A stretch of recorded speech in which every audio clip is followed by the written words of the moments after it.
ये कहानी है हमारे भगवान राम की, जिन्हें करोड़ों लोग आज अपने घरों में दीप जलाकर याद करते हैं। मन ही मन राम जपते हैं। उन्हीं भगवान राम से जुड़ा इतिहास कभी सवालों में घिरा रहा, कभी जमीन के नीचे दबा दिया गया। ये कहानी सिर्फ पत्थरों और इमारतों की नहीं है, ये कहानी है आस्था की, स्मृति की और पहचान की। लेकिन आगे बढ़ने से पहले एक बात साफ समझना जरूरी है। इतिहास कभी एक सीधी रेखा नहीं होता। अलग अलग इतिहासकार एक ही घटना को अलग अलग दृष्टि से देखते। इस वीडियो का उद्देश्य किसी एक विचार को थोपना नहीं, बल्कि तथ्यों, प्रमाणों और अलग अलग व्याख्याओं को आपके सामने रखना है, ताकि निष्कर्ष आप स्वयं निकाल सकें।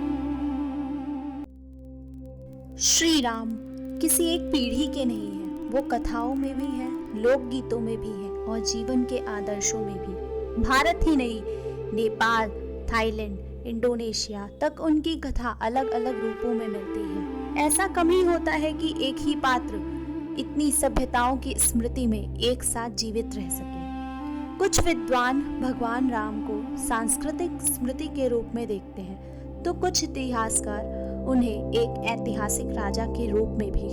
यानी कथा और इतिहास यहाँ अलग नहीं है, बल्कि साथ साथ चलते हैं।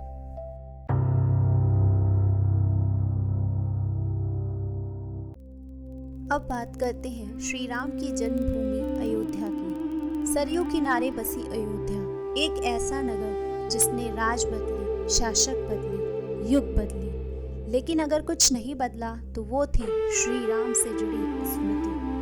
प्राचीन ग्रंथों में अयोध्या का उल्लेख बार बार आता है, जैसे कोई जगह नहीं बल्कि कोई याद हो। हालांकि विद्वानों में इस बात पर मतभेद रहे हैं कि ग्रंथों में वर्णित अयोध्या आज की अयोध्या से पूरी तरह मेल खाती है या नहीं, लेकिन यह सहमति जरूरी है कि अयोध्या प्राचीन भारत की एक बेहद महत्वपूर्ण स्मृति रही है।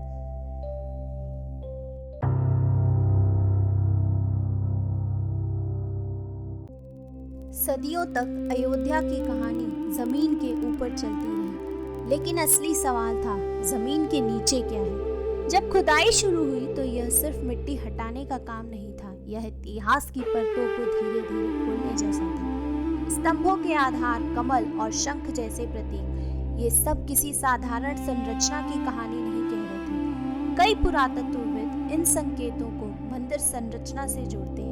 वहीं कुछ विशेषज्ञ यह भी कहते हैं कि ऐसे अवशेषों की व्याख्या एक से अधिक तरीकों से की जा सकती है, और यही इतिहास की प्रकृति है, एक साक्ष्य और कई दृष्टिकोण।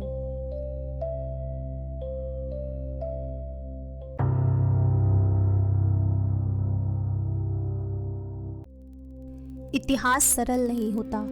बाबरी ढांचे को लेकर भी अलग अलग मत रहे हैं। कुछ इतिहासकार बताते हैं कि उसकी वास्तुकला पारंपरिक मस्जिदों से अलग थी, वहीं अन्य विद्वान इसे उस दौर की सामान्य रचना मानते हैं। यानी सभी इतिहासकार इन तथ्यों की एक जैसी व्याख्या नहीं करते।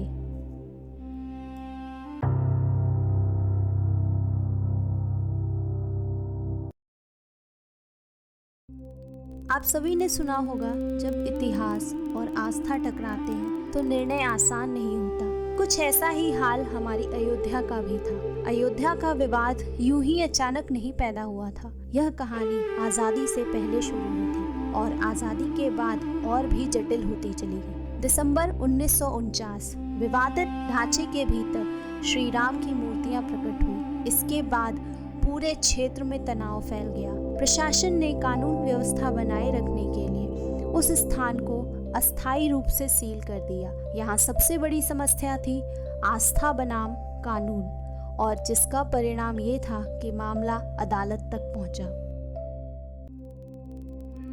1950 में पहली बार सिविल मुकदमा दायर किया गया, जिसमें CRPC की धारा 145 के तहत हिंदुओं को इस स्थान पर पूजा करने और स्वामित्व का अधिकार मिला। बाद में 1961 में सुन्नी वक्फ बोर्ड भी इस विवाद में औपचारिक रूप से शामिल हुआ, पर सबसे बड़ी समस्या थी एक स्थल और बहुत सारे दावे, और चुनौती कानून में समाधान निकालना।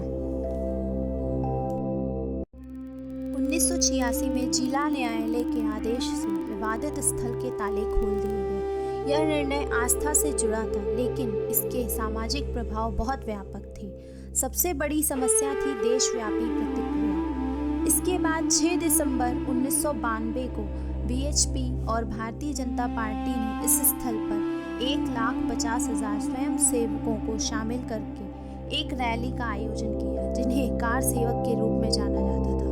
रैली हिंसक होती गई, भीड़ सुरक्षा बलों पर हावी हो गई और मस्जिद को तोड़ दिया गया। यह सबसे कठिन मोड़ था, क्योंकि विवादित ढांचे का विध्वंस शुरू हो चुका था। यह सिर्फ एक संरचना का गिरना नहीं था।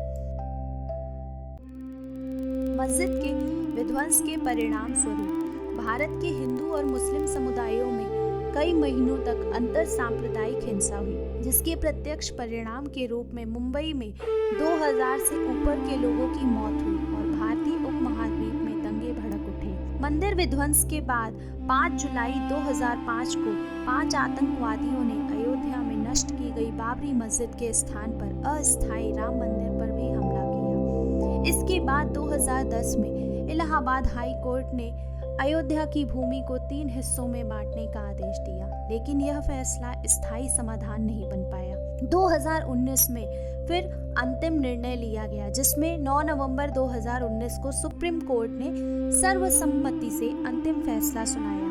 न्यायालय ने भी माना कि सभी पक्षों की व्याख्या एक जैसी नहीं थी, लेकिन साक्ष्य यह संकेत देते हैं कि विवादित स्थल के नीचे एक गैर इस्लामिक संरचना मौजूद थी। इसी आधार पर मंदिर निर्माण का मार्ग प्रशस्त हुआ और मुस्लिम पक्ष को अलग भूमि देने का आदेश दिया गया, जिसका सीधा समाधान था कानून आधारित और संतुलित निर्णय लेना।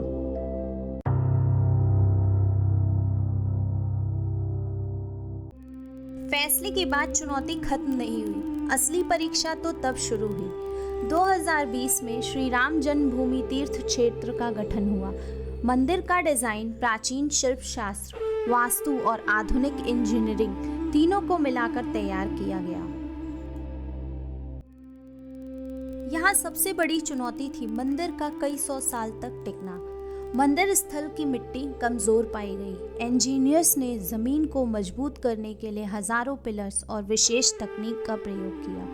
लोहे का उपयोग नहीं किया गया, तांबे और पत्थरों से संरचना तैयार की गई। देश भर से शिल्पकार, कारीगर और इंजीनियर्स एक साथ आए। यह निर्माण तकनीकी नहीं बल्कि भावनात्मक भी था। तो 2023 में यह निर्माण तेजी से आगे भागने लगा और फिर वह पल आया 2024 का, जिसमें हमारे राम मंदिर की प्राण प्रतिष्ठा की गई। जनवरी 2024 तक गर्भगृह सहित मंदिर का प्रथम तल तैयार हो चुका था। इसमें श्री राम लला की मूर्ति की प्राण प्रतिष्ठा की गई, जिसमें भारत के प्रधानमंत्री नरेंद्र मोदी मुख्य अतिथि रहे। तो इस तरह सदियों की प्रतीक्षा एक क्षण में शांत हो गई। राम मंदिर की कहानी जीत और हार की कहानी नहीं है। यह कहानी है समय की परीक्षा की, धैर्य की और उस समाज की जिसने टकराव के बाद समाधान चुना। इतिहास में बहुत कम मुद्दे होते हैं जो एक देश को इतना लंबा इंतजार करवाते हैं, और शायद इससे भी कम होते हैं जो अंत में कानून, संवाद और संयम के रास्ते से समाधान तक पहुंचते हैं। तो कहा जा सकता है कि श्री राम सिर्फ एक मंदिर में नहीं है, वो उस यात्रा में भी हैं जिसे भारत ने विवाद से समाधान तक तय किया। जय श्री राम।